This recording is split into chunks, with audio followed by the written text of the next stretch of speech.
Good morning সবাইকে। আজকে share করব আমার সারাদিনের কিছু টুকরো মুহূর্ত। দিনটা শুরু করলাম রান্নাঘর থেকে। আজকে বানিয়েছিলাম ঝাল সুজি ব্রেকফাস্টে। সুজির এই ভার্সনটা না আমার খেতে জাস্ট দারুণ লাগে। ব্রেকফাস্ট করে স্নানটা সেরে নিয়েছিলাম, দিয়ে গেছিলাম ছাদে জামাকাপড়গুলো মেলতে। আর আজকে ওয়েদারটা না ঠান্ডা থাকায় বেশ অনেকক্ষণ ছাদে দাঁড়িয়েছিলাম। তারপর নিচে এসে দেখি মা রান্না করছে চিকেন। আর আজকে মায়ের খুব তাড়াতাড়ি রান্নাও হয়ে গেছিলো, সো মা বললো একবারে লাঞ্চটা করেই নে, তাই খেয়েই নিলাম।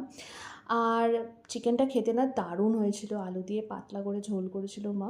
তারপর আমার ওপরের ব্যালকনিতে বেশ অনেকক্ষণ আজকে দাঁড়িয়েছিলাম। অ্যাকচুয়ালি ব্যালকনিতে না সেভাবে দাঁড়ানোই হয় না, খুব রোদও থাকে অ্যান্ড সময় হয়ে ওঠে না। বাট আজকে যেহেতু ওয়েদারটা মেঘলা ছিল আর খুব ঠান্ডা হাওয়াও দিচ্ছিল, মনে হচ্ছিলো দূরে কোথাও বৃষ্টি হয়েছে। সো খুব ভালো লাগছিলো, আর আমার ব্যালকনি থেকে না ভিউটা খুব সুন্দর লাগে। তারপর বিকালের দিকে আমার একটা পড়ানো ছিল, সো সেটাও পড়িয়ে নিলাম। আর সন্ধ্যের দিকে না আমার সেভাবে কোনো ক্লিপিংস নেওয়া হয়নি, আমি ভুলে গেছিলাম। তারপর তাড়াতাড়ি ডিনারটা কমপ্লিট করে চলে গেলাম ছাদে। আজকের দিনটা এভাবেই কাটলো।